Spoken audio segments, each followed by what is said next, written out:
And we're all troubled by the wars in the Middle East, in Ukraine and parts of Africa. May each of us make an extra effort to work towards our city being increasingly characterised by citizens living in harmony with one another, respecting each other as people, respecting each other's property and our communal property, and respecting each other's roles in the community. Amen. Thank you, Councillor Betts.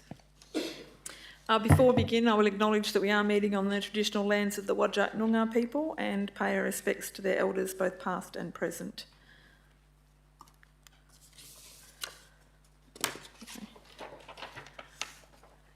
It is now 7:09. I declare the meeting open. I'll just read the disclaimer.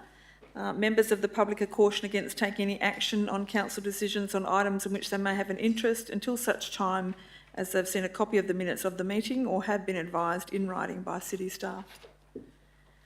Please note we are live streaming. All council meetings are digitally recorded and live streamed on the city's YouTube channel, except for confidential agenda items, during which time the live stream will be temporarily suspended. There are no announcement of visitors. Record of attendance. Councillor Dalton is an apology this evening. Other than that, we are all here. Are there any disclosures of interest? Councillor Lloyd, do you have a disclosure of interest? Councillor Lloyd has a impartiality interest on item number 13.4.1, which is she's a nominee for an award. So that's fine. Thank you for that. Any other disclosures of interest, councillors? Right. I'll move on to announcements of presiding member. I have got a letter here that I received, unfortunately, before the last council meeting, but I forgot to bring it with me. But it is, I'll just read it to you. Hi, as Director of Park Run, I would like to thank the organisers of the music event in Pioneer Park on the 14th of February for leaving the pathway for our fun run open, so we didn't have to change the run too much. So thank you to the staff for accommodating the park run. That was for the... Who was playing that day? ABBA event, yes. And also, yes, a big thank you to the council for the beautiful shelter. Another point, apart from the park run, a lot of people have mentioned how good it is on Fremantle Road, corner of George Street, since the roundabout has been put in. So there you go, some good feedback from Greg Drew, and he is from Gosnells. So thank you very much, Greg. Also wanted to congratulate the staff on Hoedown on the weekend. I don't have what the official numbers are, but it just keeps getting bigger and better every year. So congratulations to the staff and congratulations to those that managed to fight the heat to go there. I was in Wagen at Woolarama and it was very hot there as well. So I think every stall holder from Perth was down at Wagen that day, but it was very hot, trust me. I managed to meet up with the Shire President down there, Phil Blight, who is also a councillor on WALGA State Council. So it was nice to be able to see his area as well. So yeah, once again, congratulations on Hoedown. Well done. And that is all from me. So moving on, reports of delegates. Are there any? Councillor Lloyd, thank you. I attended the Armidale Gosnells Landcare meeting last week. An update was given following the recent fire and loss of their home base, and a temporary space has been since arranged at the City of Armidale. Preparations are underway for the 30th year anniversary in April, including development of a history document outlining how the group began and its long contribution to caring for the Canning River. Pat Hart has written the story, the beginning of the Armidale Gosnells Landcare Group, that I would like to hand up later to be placed on the record, and if it could be circulated to elected members. I did ask Pat to record it because when she tells the story it's very entertaining, so we'll see if she's forthcoming with that, but it can be read. For our local friends group, I've got an update from Mary Carroll. The plantings around the car park are thriving and showing the impact of ongoing volunteer work. A local artist, Marciel, has painted a portrait of Mary Carroll, which will be painted and installed on the toilet block, and we all love a piece of local art. The new signage has been installed asking people not to feed the birds, as grain and cabbage continue to be left in the area, which has been impacting the wildlife, and we have the risk of botulism. A note was made that the signs say, "Don't feed the birds," but the bottom says, "But if you do decide to feed them, here are some suggested foods." So there has been a question raised about whether that last section can be possibly removed, as it seems to be creating some confusion. But I'll leave that with the CEO or relevant parties to follow that up. Serious concerns were raised about the recent destruction of the butterfly garden on May Street, which was actually deeply upsetting to many of the members who volunteer their hours into creating that habitat. I note the city has installed cameras, but they would love an update from staff regarding if anybody has yet been identified, if that could be fed back to them. On a final note, they have a new timetable published on their Facebook page for volunteering for the term, and they've asked if all councillors would mind sharing that within their networks. That's all I have for you. Thank you. Thank you very much, Councillor Lloyd. Any further delegate reports? Councillor Zhang, thank you. On 18th February, Mayor Lyons, CEO, and Councillor Mason and I attended the Southeast Metro Zone meeting hosted by the City of Armidale. Several items requiring a vote were considered, and all were supported. In particular, the zone endorsed the WALGA's aviation advocacy position, which relate to the regional airports and the regional and the remote air services. The zone also support progressing a future deputation on the Kabani-Yangini regularization resource. That's all from me. Thank you, Councillor Zhang. We'll now move on to question time and receiving a public statement. So question time first, and we have a few questions from Mr. Brendan Cherry. If you'd like to come forward, please. Thank you. Thank you, Mayor Lyons. Good to be back again. Question 1, with regards to rates, what percentage of rates go towards the following: normal operations of city, future current projects and essential discretionary services? Thank you for your question. Mr. Bradbrook, would you like to answer that? He's the Director of Business Services and the man that allocates all the rates out once we've received them. He knows what he's doing. Thank you, Madam Mayor. I'm pleased to have such power. I guess there's three parts to the question. The first one is what percentage rates goes into the city's normal operations. All of the revenue we get goes into the city's normal operations. So if the question is about what percentage goes to operating revenue, operating expenditure, sorry, then that's a slightly different question. But you need to bear in mind also that rates is not our only source of income, because we get $35 million a year in revenue from fees and charges as well. So, but all of the revenue that the city gets goes into the city's operations now, whether that's operating or capital expenditure. It's all spent on city business. The second part of the question there about what percentage goes on future and current projects. So I guess all of the rate revenue we raise goes on projects, but about $10 million to $11 million a year gets set aside in reserves for future works and future projects. And the final one was about essential and discretionary services, and which is an interesting question because there's a discretionary element to all of the services we provide. So we have to provide, we look after dogs and cats and parking, and we have 8 ranges, but council could say you're only having 2 ranges. So there are statutory functions we provide, but we have discretion in how much we resource all of those. So yeah, you talk about a library, we don't have to provide libraries, but I'm sure there's members of the community that think libraries are a very essential service. So there's an element of discretion in everything we do. Thank you, Director Bradbrook. Question 2. At the Leisure World on Friday, just gone at about 5:10, after the announcement about keeping kids supervised and watered, there was more audio played, but it sounded like someone was speaking in a language unrecognisable. Can this be explained, please? Thank you for your question, and Director Blake, who will answer your question. She is the Community Engagement Director. Thank you. Thank you, Madam Mayor. You're quite right, it is in a language unrecognisable to most of us. They're our watch around water safety announcements.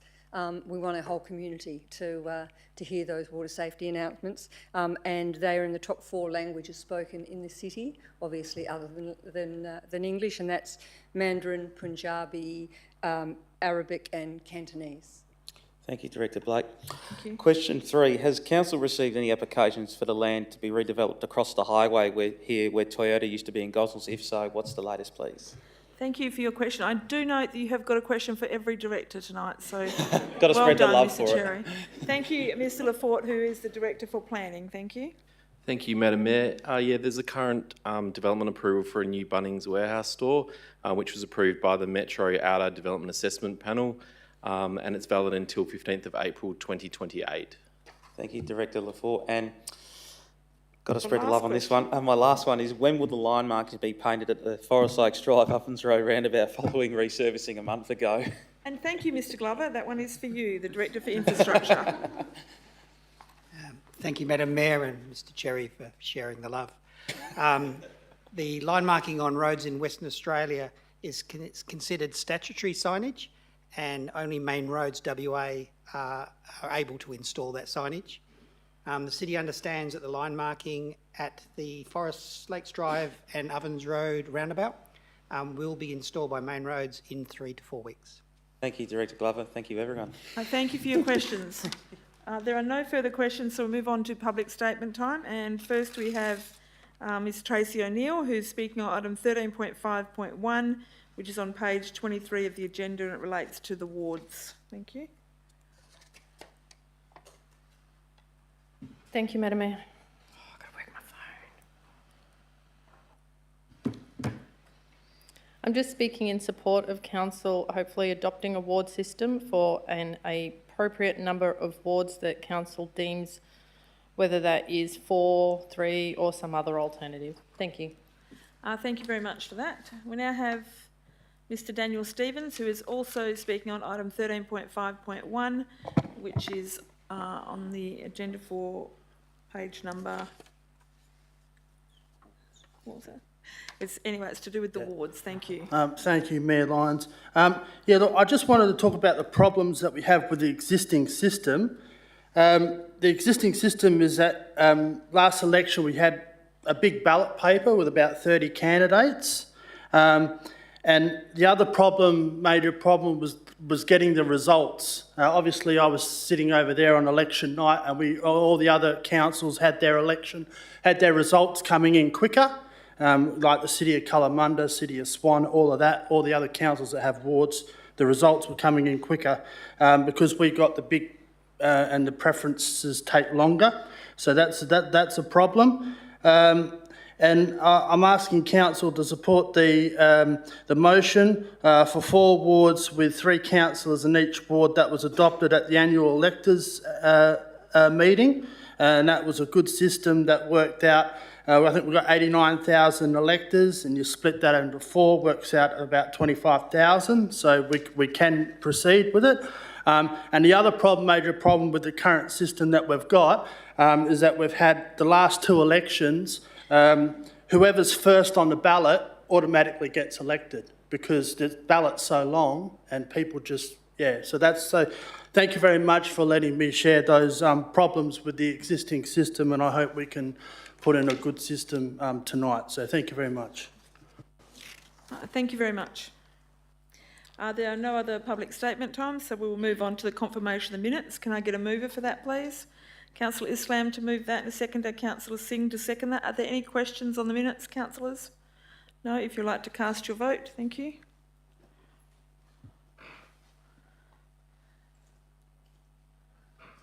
Thank you, that has been carried. We now move on to the receiving of petitions and presentations. Are there any? No, thank you. Any applications for leave of absence, councillors? Yes, Councillor Dewhurst, you have an application for leave of absence from the 23rd to the 29th, which includes the 24th of March, I assume, for personal reasons. Can I get a mover for that, please? Thank you, Councillor Lloyd, seconded Councillor Islam. Councillors, if you cast your vote on Councillor Dewhurst's leave of absence, please.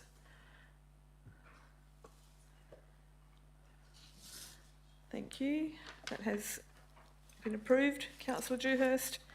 There are no questions of which due notice has been given, so we'll move on to the Chief Executive Office reports. 13.1.1, the response to WALGA on potential electoral reforms. Can I get a mover for this, please? Councillor Williamson, Deputy Mayor, to move this, and Councillor Betts to second this. Thank you. Councillor Deputy Mayor Williamson, would you like to speak to that? Thank you. Thank you, Madam Mayor. I'd just like to speak in support of the staff recommendation, with elections preferred to be every 4 years, with transition arrangements so that the first full spill occurs in 2029 and the continuation of voluntary voting I think with this going out to the sector, this was the position we already had previously, and it makes sense to have the transition arrangements so the community still gets the people they voted in originally serving the full term, and then everyone who runs at the 2027 election goes into it knowing that there's a 2-year term, so it makes sense to me. Thank you. Thank you, Deputy Mayor. Councillor Betts, would you like to speak to this item? Councillor Wilson said everything I was going to say. Thank you. Would anybody else like to speak to this item? Councillor Islam, thank you. Thank you, Madam Mayor. I actually like staff recommendation, but also actually got an amendment to first recommendation. Can I read this? Yes. Yeah. I, Councillor Saiful Islam, propose the following. That point number 1, that the staff recommendation be amended to read elections every 4 years commencing in 2027. For the following reasons. Under Local Government Act 1995, Section 2.10, subsection 1A, one of the key roles of an elected member is to represent the interests of the electors, ratepayers, and residents of the district. In considering this matter, our decision should be therefore focused on what is in the best interest of our community. Delaying the commencement of all-in, all-out election until 2029 would result in all local governments having to conduct another election in 2027 and again in 2029. This would incur significant costs to our sector that could be better spent on services and infrastructure. For the City of Gosnells, 2027 would also mean the mayoral election as well. So that combined, the cost of a general election, that would be in order of over probably about $500,000. The cost to the sector of holding elections in 2027 would be tens of millions of dollars. If the first full spill occurs in 2027, with all the elected members elected for 4 years, those costs would not then be duplicated in 2029. That would be genuine savings for our ratepayers. Furthermore, if the full spill of council occurs in 2027, it would avoid the need for a mayoral election to be held again in 2029, providing consistency in leadership rather than potential changes in 2027 and again in 2029 in 2 years. I appreciate the staff recommendation is based on a previous resolution of council. That resolution was premised on an argument about fairness and equity in that those who were elected in 2025 campaign on the basis that they would be elected for 4 years terms. To reduce those terms to 2 years would be unfair. However, having given this issue further thought while accepting the arguments about fairness and equity, our first priority is to consider what is the best interest of our ratepayers and the community. An additional election at a cost of over $500,000 in 2029 is not in the best interest of the community. Therefore, I ask the council to ensure that the decision we make is guided by what delivers the best outcome for our ratepayers and the community as required by the legislation and is expected by the community. Thank you. You're seeking a seconder? You have to seek a seconder. Councillor Lloyd's happy to second that. Did you want to speak further on your amendment? I think I've spoken enough. Thank you. Thank you. Councillor Lloyd is a seconder. Did you want to speak to the item? No, I did want to ask a question. Yes, thank you. I wanted to ask, this is a recommendation that we're putting forward, but the state government could come and still make 2027 the full spill, is that correct? Yes, that's correct. Yep. Thank you. Okay, that's all. Is there any further questions or debate on this item? Councillor Dewhurst, thank you, and then Councillor Betts, thank you. Like my friend here, I've got something to read as well. Reasons on paper is that writing it all down, I'd take all the emotion out of it. So all stripped, so hopefully it sort of works well. Not be it that we've made two... Sorry, Councillor Dewhurst, are you speaking for or against the amendment? Against. Against the amendment, thank you. Be it though, we've had 2 resolutions from Council coming up to head as a spill for 2029. The first was with Councillor McDonald when he raised it, and for all in, all out, we all voted for all out. And for 2029, we also did it in December as well. So I think we need a bit of continuity here. But also want to raise concern about fairness and expectations of both candidates and the community. When councillors nominate, and when the public voted in the last election, everyone did so on the understanding that the term of office would run until 2029. That was a framework in place at the time, and it is a basis on which people decided to nominate, on which voters made their decisions. Changing that term after the election effectively alters the conditions under which both candidates and voters participated. Some candidates may not have run if they knew the term could have been shortened to 2 years, and voters certainly did not elect councillors expecting their term to be altered midway through.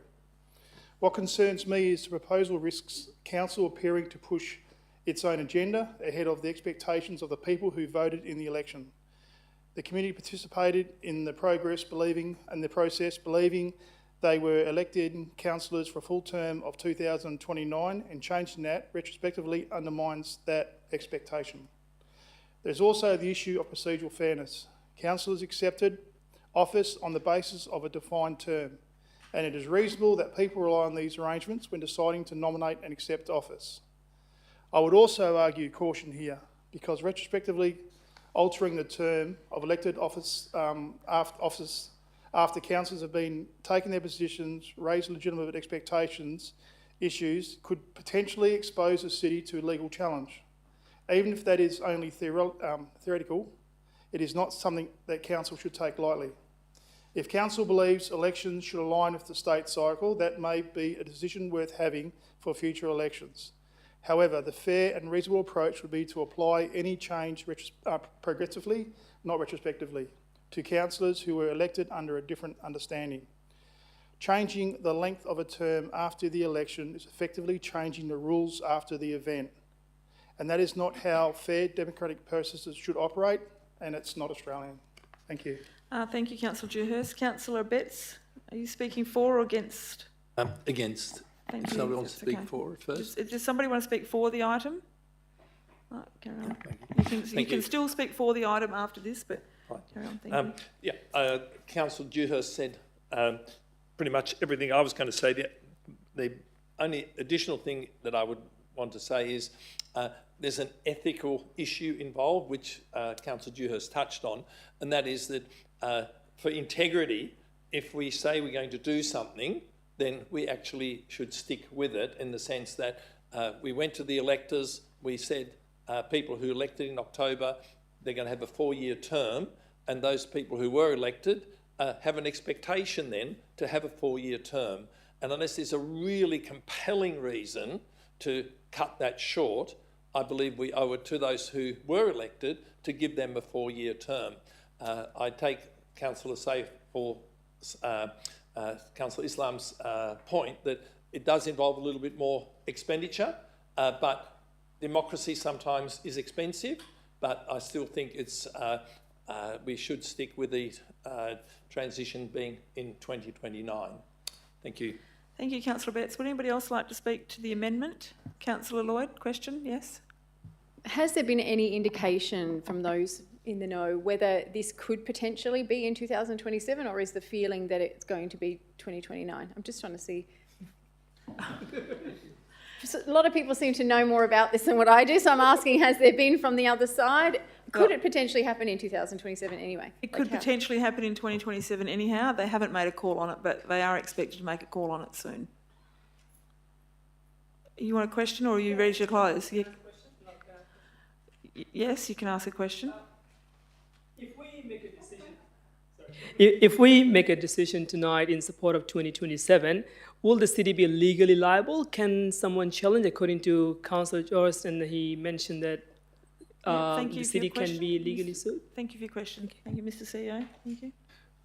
Madam Mayor, we follow the Local Government Act in terms of the way elections are conducted, so we wouldn't be liable at all from my perspective. Where, you know, it does raise questions about the state and what the state's doing, but we're following the requirements of the Local Government Act. Thank you. Is anybody, you got a question, Councillor Dewhurst? Thank you. Is that your opinion or legal advice? Because I'd like to Is that your opinion or your legal advice? Is because people have been speaking to people about... I'll get the question answered for you. Yeah. And I understand that your preamble is going to come, but we'll just get the question I answered. know reasons I think that's Yeah. a very dangerous answer, Okay, because thank there you. has been people asking the questions of legal fraternity about it, and they're saying there is an avenue for it. Thank you, for Councillor councillors, Dewhurst. not against the state, but against councillors. Thank you. Mr CEO? Madam Mayor, I'm not a lawyer, but I think that if the Local Government Act was to change, we will follow whatever the change is, and I'm not sure how we can be liable for following state legislation. Thank you. That's- Okay, Councillor Dewhurst? Has a state ever left local government hanging dry before? That's just, you know, to accept the expect the outcomes of it, like FOGO and everything else. Thank you, Councillor Dewhurst. Madam Mayor, can I take that as a rhetorical question? Because I'm not sure my answer being recorded would be any good. I think we'll move on with the debate. Is there any further debate on this item for this amendment? No further. Councillor Islam, would you like to close? Thank you. No. Councillors, if you'd like to cast your vote on the amendment, thank you.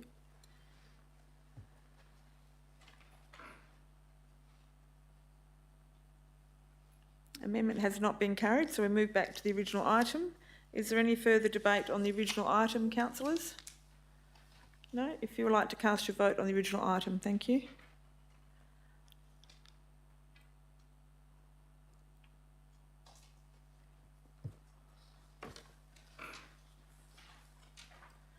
Thank you, that has been carried.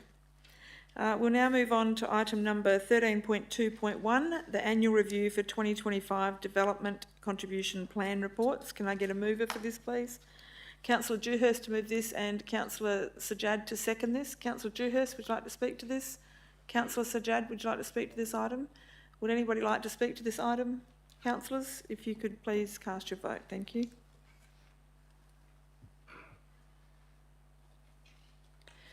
Thank you, that has been carried.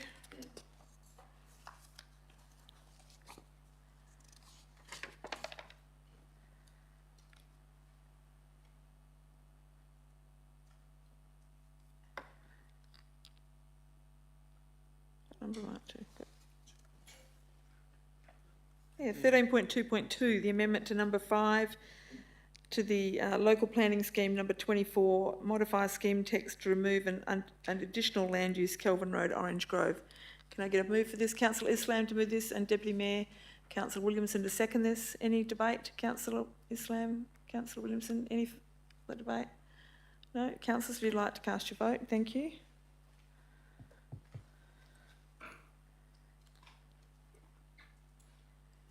That has been carried. 13.2.3, the proposed subdivision, amalgamation and management order, Crown Land, portion of lot 4214 and lot 4211, Albany Highway, Gosnells. Can I get a move for this? Councillor Adams to move this and Councillor Sislak to second this. Councillor Adams, would you like to speak to this item? Councillor Sislak? Councillors, any further debate on this item? No, if you could cast your vote, please. Thank you.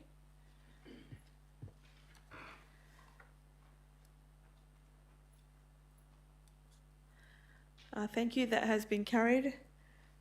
13.4.1, the Neighbour of the Year 2026. So if someone were to move this, they're going to move it with the number that they are suggesting. So can I get a mover for this, please, with the number of the winner inserted into the recommendation, if that's clear.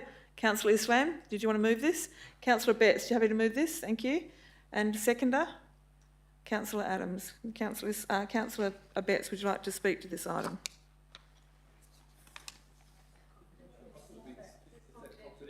No, because you're talking in the number. Unless you want to...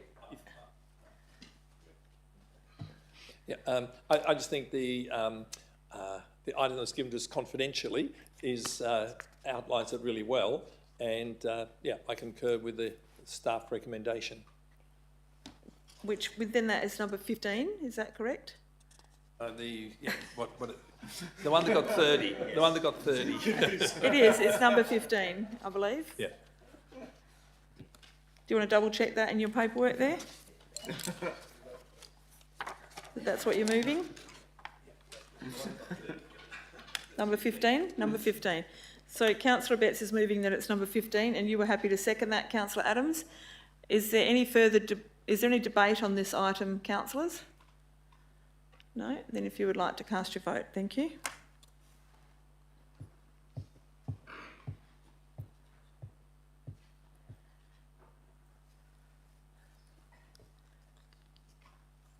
Thank you. That has been carried. Now move on to 13.4.2, the History and Heritage Advisory Group meeting on the 5th of February 2026. Can I get a mover for this, please? Councillor Islam, thank you, and Councillor Mason, thank you. Any debate, councillors? Councillor Zhang, thank you. Can I ask a question if City has allocated the budget for the second edition of the Gosnells story that actually being recorded in the meeting minutes? Thank you. Thank you for your question, and Director Blake will respond. Thank you. Thank you, Madam Mayor. This matter was debated back in February of 2023. There's a council resolution that says that council requests the CEO to explore grant funding opportunities for a second edition of the Gosnells story. The first edition was originally produced for the 1988 bicentennial celebrations, and that was funded through grant funding. The debate from council was around that, and staff have been searching for grant funding opportunities ever since that resolution, and it's likely, because the bicentennial is coming up in 2029, it's likely at around about 2027 there'll be some grant funding opportunities, at which time hopefully we'll get some funding for the second edition. Thank you. Thank you. You happy with that, Councillor Zhang? Thank you. Is there any further questions or debate on this item, councillors? No, if you'd like to cast your vote, thank you.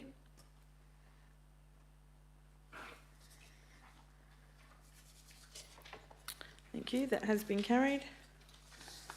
Now move on to the one you've all been waiting for. 13.5, so get their hand up the quickest, this is going to be awkward. I'm looking straight there. Hands down. 13.5.1, the representation arrangements for wards. Can I get a mover for this, please? I saw Councillor Betts first. Thank you, Councillor Betts. And a seconder? I should see what you want to move actually first. Yeah, I'll see what you want to move first. Madam Mayor, I propose the following, that Council does not support the introduction of a multiple ward system for the following reasons. The current system is working well and costs less to operate, ensures residents have a wider range of candidates to choose from, and is more conducive to councillors having an all-of-city perspective rather than being focused on their ward. Thanks. Sorry, would you like to speak further? Thank you. Thank you, Madam Mayor. I'm sure that all of us who are here at Council, who are members, would agree that our Council is functioning really well. And the question needs to be asked, what has actually made the City of Gosnells Council hum the way it is? And I believe there are a number of factors at play. First of all, I believe we have a very competent CEO and senior staff. You can all give them a clap if you like. Thank you. Got to say Mayor. And I believe because we have our workshops where we bounce things around, we all have the same information and exposure on the issues as every other councillor. We all take a keen interest in whatever happens in the city, whether it's an all-abilities playground at Mary Carroll Park. All of us, as I've seen, take an equal interest in that no matter where it is. The residents and ratepayers, one of the other reasons we're humming is because residents and ratepayers have elected the right kind of people to the council. They voted for people who genuinely care for the well-being of the city and its residents. And thankfully, none of us are using our role as councillors to grandstand or push a barrow that are not the remit of local government. I was recently told that one new council in one local government gave notice of over 10 motions for one meeting, which I'm not sure that's all about. But thankfully, here in Gosnells, we stick to our knitting, as the saying goes. But to be able to elect the right kind of people, ratepayers do need to have a good field to choose from. In the absence of wards, residents can choose from a very large field of candidates, and in recent years it's been somewhere between 25 and 30 usually. The residents can choose people they know and trust. And I would suggest that for each and every one of us who sits on council, that there would be people in every suburb of the city that have actually voted for you. And they vote for you because they have a personal connection with you, or on account of the group that you belong to, or the service you've provided in various ways, or perhaps because you managed to run such a brilliant election campaign. But if we were to move to a ward system, then some of those people who you know well and who respect you and would want to vote for you would not be able to vote for you because they don't live in your ward. If we divide the city into, say, 4 wards, the same number of people may nominate, and the number, if you divide, say, 28 into 4, that means 7 per ward. But inevitably, the numbers won't be even. For some, we may have 10 candidates, while in others, we may only have 3, thus limiting the choice of ratepayers, the choice that ratepayers have. In councils where there are wards, it's not uncommon to have just 2 or 3 candidates for a position. And at times, councillors are even elected unopposed. And that really limits the choice that residents have. The whole city being 1 ward helps ensure that the best people are elected. One of the reasons ward advocates provide for wanting wards is that they want to know their local councillor. But even with the city divided up into 4 wards, each ward will have roughly 30,000 people living in it. There's no way that a councillor can get to know 30,000 people. And with the opportunity we have now with website submissions, residents now can very easily raise any matter and raise it with whichever councillors they want, or right across all of the councillors. And some councillors may take a particular interest in it, more so than others, and that's fine. In a ward system, it's very easy for councillors to be over-focused on their own ward at the expense of the city as a whole. Every councillor should be voting on what is best for the city as a whole, and to do that, they need to know the issues and take a keen interest in every part of the city. If I'm, say, councillor of the West Ward, whatever boundaries that might be, will I be seen as an intruder if I attend a community consultation in the Easter Ward? And what about scholarship presentations? If the councillors in a particular ward are at work on that day, they can't attend that, who will be presenting that? Will councillors from elsewhere, will they be seen as an interloper? I think moving to a ward system will cost more in administration, that's clear. And I believe that we run a very real risk of the City Council not functioning as well as it is now if we move to wards. And so I think that all councillors taking an interest in the whole city is to the benefit of the city. I believe the system we currently have is serving us well, and so I urge you to support the retaining of the current arrangements as I have moved. Thank you. Thank you, Councillor Betts. Councillor Adams is a seconder. Would you like to speak to this item? Thank you. Is there any further debate? Thank you, Deputy Mayor. Councillor Williamson. Thank you, Madam Mayor. I'm going to be speaking in opposition of Councillor Betts' motion to not support wards. I'm going to raise a few reasons why we should consider supporting wards. So I think Councillor Betts has raised some very good points about the size of wards, the representation that would be there, about having equal interests, councillors having equal interests across the city, and that our council functions very well. I think I absolutely agree that our council is functioning really well. And I think acknowledging that there are 30 people on a ballot paper can be a good thing, but it can also be equally as bad. When there's so many candidates to choose from, it can be very confusing, and maybe the reason why we're getting so many donkey votes, maybe the reason why we're getting people not voting. But whatever that reasoning is, what we know across the local government sector is the councils with wards and the very few without wards still get about the same voter participation of around 30%. So I think at the end of the day, we can argue about is it better for voters, is it not better for voters, but the result is the same. About 30% of people will vote. I think what we really need to look at is what led to this motion coming forward. And I guess we've had quite a history of debating this item, whether to have wards in or not in. We've workshopped it, we've debated it, we've done public consultation. And each of those times, we can never come to agreement because there is not a right or wrong answer.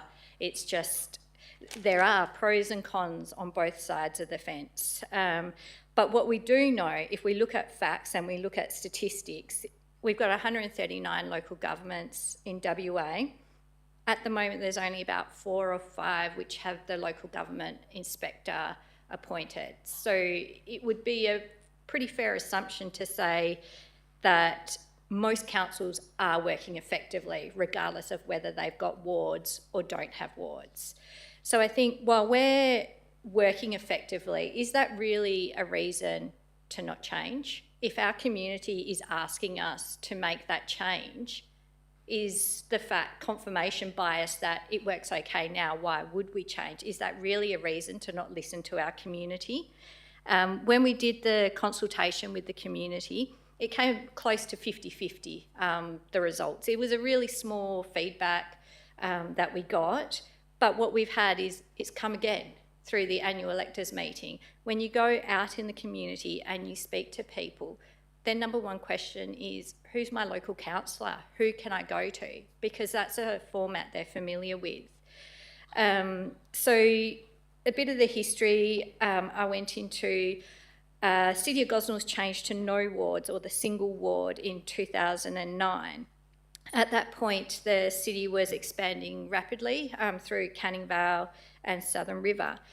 So that single ward system has served our council really well over those years through that rapid growth. We've seen the development sprawl right to the edges of Canning Vale and Southern River, and the infill progress through Beckingham, Maddington and Gosnells and other suburbs.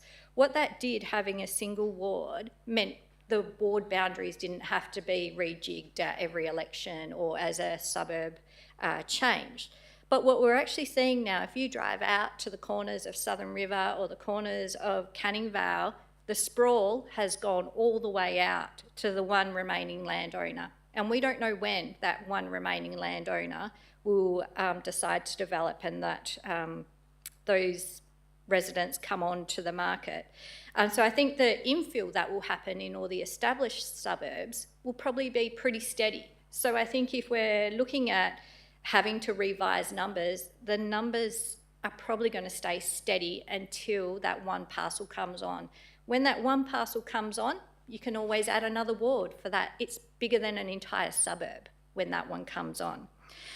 So I think, like, practically, the fact is our city is large. We have a population of close to 140,000 people, and that number's growing daily. We've got 13 elected members, and that's a huge population to respond to, support and advocate for when issues arise, as the query or issue tends to sit with the elected member that has been directly contacted, meaning the workload is not spread across all council members, and not all councillors are aware of the daily issues raised in the community. I'd just like to touch on, Councillor Abetz said at workshops we are all across the same information, and I think that is absolutely true. When there's an issue presented by staff, we all have the same information.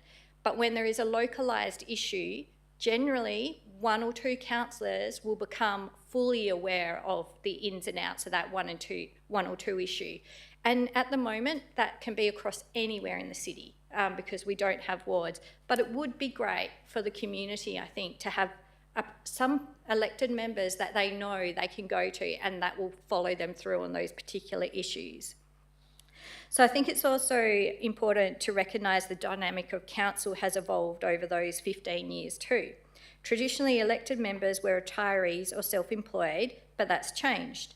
Elected members are now predominantly working full-time jobs and in the thick of life with families, career and study, which reflects and represents the needs of our community. With that comes time pressures. We all put our hand up to serve. We are all passionate and we all want to do our very best. However, we do need to be realistic with our workloads and how uneven that can be when accountability is lost in a single ward. The unfortunate downside of only one ward is that there is not a single councillor that is the point of contact for that particular area, leading to a level of unaccountability. When everyone is responsible, it can be easy for no one to be responsible. And it can become easy to overlook the areas that are not making noise and to listen to the same community members time and time again because they turn up and make noise. It can also be easy to advocate for a particular group rather than an area, which can lead to inequality and inequity within community benefits. Given that there's no best option, I have had to think deeply about the decision and come to the decision to support the move to a multiple ward system based on the discussions that the community really wants to know their local councillor. They really want to have the opportunity to vote in someone who lives in their area. It can be argued that any candidate can nominate into any ward. That is true, but historically the facts show that councillors who live in a particular ward have a higher chance of being elected. And that decision is down to the people who vote. And that is a choice that's taken away from our voters at the moment and our electors under a single ward system. So I think we do have a really great group of elected members under the single ward system. We've got diverse professional and business backgrounds, we have diverse values and opinions, and we come from diverse cultures. We're a good mix, but I don't think that's enough to not change and listen to our community and take away the choice of voting in someone who lives locally to them, to have equal representation. If it's 4 wards, to have 3 councillors that live in their local area and know their local issues. So I'm confident, whatever the decision is tonight, the council will continue to be an effective council with or without wards. We have an excellent executive team and city staff that work hard to deliver the best outcomes for our community. We all know that as elected members, we have a duty to represent the interests of the entire city with or without wards. And that doesn't change. If the decision tonight is to put wards in place, we still have that duty to the entire city. And I think we're all adult enough and intelligent enough to understand that and know that we'll uphold our duties. So my decision is to back the community's request for wards to listen to our community, driven by the desire to make it easier for our community to build relationships with elected members and have confidence to raise concerns or bring forward suggestions. Supporting the multi-ward system is handing the baton of choice back over to the community to vote for what really matters to them. The one-ward system has taken away that choice to have equal representation. And I'd just like you to not support Councillor Abetts's motion. Thank you. Thank you, Councillor Williamson. Is there anybody wanting to speak in support of Councillor Abetts's motion? Councillor Islam, thank you. Thank you, Madam Mayor. Firstly, I'm supporting Councillor Abbott's motion is because, for a number of reasons. I will read this out. Firstly, a single ward system supports the principle of one vote, one value. Every resident's vote has the same value, no matter where they live in the city. And this was the principle that was reflected in recent WA electoral reforms for the Electoral Amendment Act 2021, which introduced a single statewide electorate for the WA Legislative Council to ensure fairer representation. A single ward system encourages councillors to think about the whole city, not to a particular pocket of the city. While a multi-ward system may make campaigning easier for candidates, as councillors, we represent the entire community. Residents should have the right to vote for any candidates across the city, not just those in their ward. There are also practical benefits. A single ward system avoids the cost and complexity of ward boundaries, and it prevents suburbs from being split across different wards. Importantly, residents can approach any councillor for help. Now, referring to the community's interest and community consultation that the city recently conducted, only 125 respondents out of 130,000 people participated. That shows that current system is working. And even 125 that participated, 50% of them, they don't want multi-ward system. Now, for these reasons, I believe the single ward system remaining a fair and practical model for representation for our community. So I strongly encourage everyone to support Councillor Everett's motion. Thank you. Thank you, Councillor Islam. Is anybody speaking against Councillor Betts's amendment? Okay. Your motion, yes, thank you. Thank you, Councillor Dewhurst. I'm not talking for it or against it. I'm still sitting on the fence, Madam Mayor. Did you want to sit down while I spoke against it? Oh, do you want to speak against it? If you need to speak, you can speak now, Councillor Okay, Dewhurst. thank you for that. The Mayor said I can speak. Fantastic. Just wondering where you're going if you're not speaking for or against is all. Yeah, well, look, I've been thinking about this for many years, and I was adamantly against it, and then I was for it, and been against it again, then for it, and I think about what the community wants. I've spoken to a lot of people in the community here and in other cities as well, and quite frankly, it doesn't help me at all to make a relative decision. So I did the old thing what most people would do, boys would do. They go and ask their mum.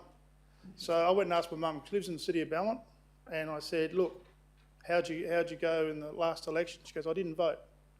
And I said, "Why was that?" And she says, "I don't like any of my ward councillors. I wish I had these councillors over here in this ward." So I didn't vote. I didn't want to vote for any of them. I said that she said the councils do more for us over here out of our ward than in our ward. That was interesting. I then thought, well, that's interesting. Well, that still hasn't swayed me either way at the moment. But then I thought about the city.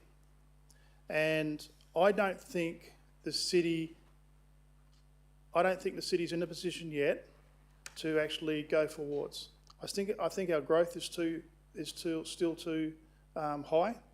I think we need to wait until that actually starts to peter and level out. Let's not take into account what may happen just north that way. And so I'm even though this is going to sound absolutely contradictory now, I believe we need to go towards, but I don't think the city is ready for it to happen now. I think we need to settle our population down.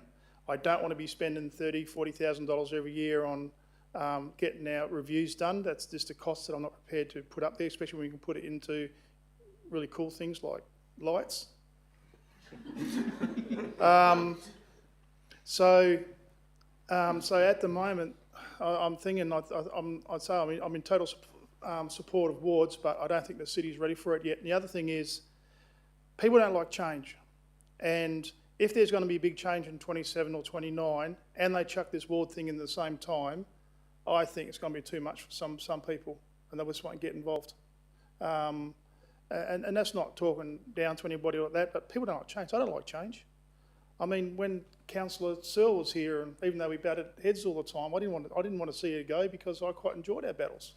But luckily I've got someone else now. So, but just you know, people don't like change, and I think there'll be too much of a change for any community, and so I'd like to see it happen, but not happen just yet. Perhaps in another 2 or 4 years. Thank you very much, Madam Mayor. Thank you, Councillor Dewhurst. Does anybody else want to speak on this item before I speak against it? Thank you. I'm going to be speaking against your... you want to speak after me? For, against, yeah. Okay, I don't know what he was doing. Yeah, that's fine. Councillor Betts, I'll be speaking against your motion. I think it's been pretty obvious that I've long supported the idea of wards because we are such geographically a big area for everybody to get around. I think Deputy Mayor summed it all up perfectly, and I'm not sure I have too much more to add other than it is probably a very likely chance that we will go to complete spill in 2027 from what I'm hearing. And I feel that that is the perfect time to introduce wards. If we were ever going to introduce them, it's then, because otherwise it's never going to suit anyone after that, because everybody will be in their areas and they won't want to move and they won't want to change. So I feel like if you have a 4-year and it's going to be 4 years all in, all out, that's a long time between elections. And I feel like you need to have councillors in there that can be accountable to the area, that they need to be shown and they can build relationships with those people in the area, whether that be 2, 3 or 4 wards, probably not too many more than that. But I feel like now is the time to actually seriously consider putting wards in for those reasons. It's very expensive for some people to run as a councillor in our city. Some don't have to spend much, but some do. And I feel like when you've got 30, I've had this numerous times, too many people, I've seen that face before, I'll vote for them. They have no idea what work they've done in the community, but they vote for them on name recognition. So I think that when you have a shorter list of people, it's fairer to the candidates that they're actually going to have someone that reads through what they stand for and they can actually make a decision based on what's written in their thing. Also, they can pick up the phone. Very rarely is anyone going to pick up the phone and ring 30 people to see what they are. So I think it will allow for that to happen as well. And I think a Deputy Mayor has pretty much summed it all up, and I feel now is the time to introduce wards. And regardless of where you are, if wards are introduced, anyone can ring anyone within our city. Sorry, your mum has got bad ward councillors. That's good that she didn't vote for them, because maybe one day they won't be in again because there's no accountability to them. They're not doing the right thing. They don't get re-elected. So that's what wards will contribute to. So I ask you not to support Councillor Abbott's motion on this item and to see what comes from this. Councillor Lloyd, you'd like to speak for Councillor Lloyd's item? Councillor Abbott's item. Yes. Okay. For me, this debate came down to one simple principle. Democracy works better when there is the least political interference and the greatest possible transparency in the system. And that's why I believe we need to tread very carefully when we are asked to change the way that people are elected. Because the reality is that tonight we are being asked as elected members to decide the structure of the electoral system that determines our very own positions. And that alone should make us think very carefully about the decision that we make tonight. Decisions about the electoral system should never be about what makes it easier for candidates, including ourselves. They should be about protecting the integrity of the democratic process and the community that we represent. Local government was designed to be different. It's meant to be grassroots. It's meant to be local. It's meant to be the level of government closest to the people. But we're already seeing changes that move us closer to the structure of state politics. With the shift towards all-in, all-out elections and discussions around mandatory voting, the landscape of local government is shifting whether we like it or not. In other states, we already see local government elections where candidates run with the backing of political parties, much like state elections. We saw signs of this even here in our own last election, when communications were sent out promoting local candidates based on party membership. I now understand some will say that this debate isn't about state politics and that technically they're right. But the environment in which local government operates is changing, and I think it would be naive of us to not acknowledge that. Personally, I think we should be very cautious about any change that could make it easier for organised political interests to influence the makeup of a council. The major argument, in my opinion, made for wards is that they aim to provide stronger local representation. But unless councillors are actually required to live in the ward that they represent, that promise falls apart. Under the current system, candidates must appeal to the whole community, and you have to earn the trust of our entire city. Hand on heart, I have to say that it would make it much easier for me personally. Gosnells is my home, I know the people, I live there, I work there, and they are my local community. But I signed up 2 years ago to represent everybody, and I do that every day to the absolute best of my ability. I again want to echo my ongoing statements in this chamber that serving our city is a privilege, not a right, and not something that should be manipulated for personal gain. I may not be able to control the decisions that are being made for us on a state level, but in this room and with my one vote and my voice, I can do what I can to support a system that's as transparent as possible, resistant to manipulation as possible, and for that reason alone is why I will be supporting the single current ward system and Councillor Abbott's motion tonight. Thank you. Thank you, Councillor Lloyd. Is there any further debate? Councillor Mason, thank you.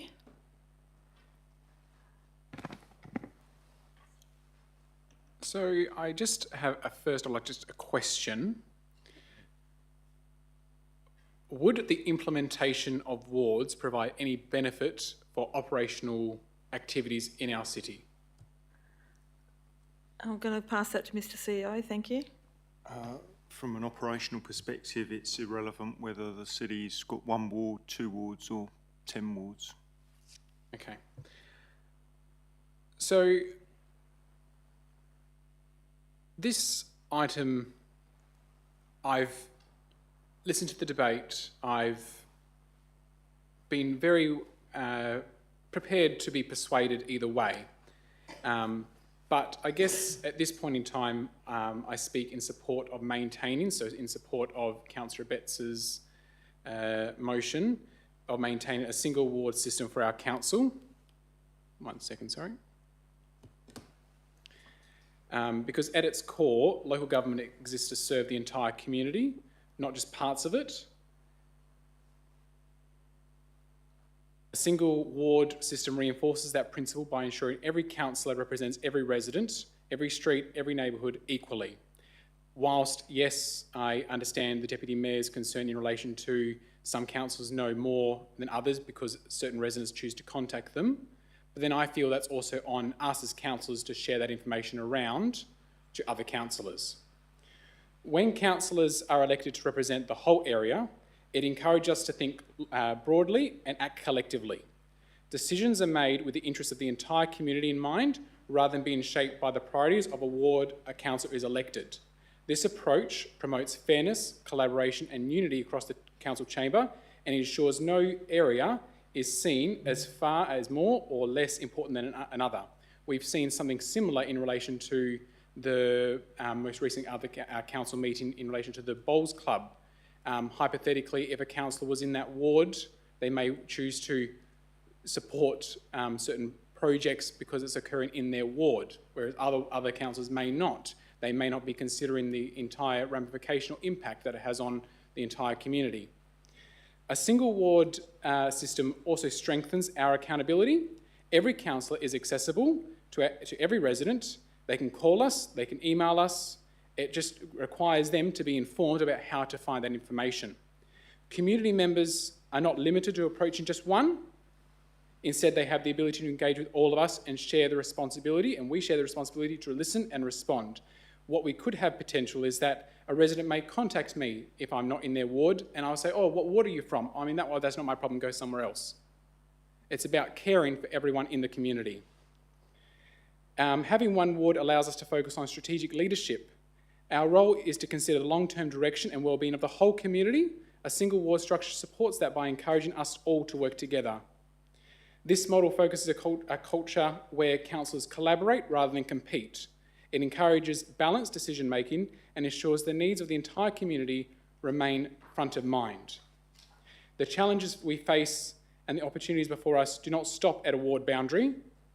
By supporting a single ward system, we reinforce our commitment to unity, fairness and collective responsibility. So I encourage other councillors to support this motion and continue representing our community as a shared ward. Thank you. Thank you, Councillor Mason. Is there any further debate on this, councillors? Deputy Mayor, no, you've spoken, haven't you? You're closing, Councillor Betts. Thank you. Thank you. Thank you, Madam Mayor, and thank you everybody who's contributed to the debate. And I just want to commend Councillor Williamson. I think you've presented really well the pros for having wards, and I think having wards or not having wards is not a case of absolute right and absolute wrong. It's a matter of just sort of weighing those up, and we can come down on different sides of that, and so whichever way the council chooses to vote, I'm not going to be upset one way or the other, and I hope that none of us will be upset by but I guess we need to make a decision, and I've stated my case, and hopefully, actually I'd like my motion to be supported, but so I'd encourage you to vote for it, but if you don't, I still love you. Thank you. Councillors, if you could please cast your vote for or against Councillor Betts's motion. Thank you.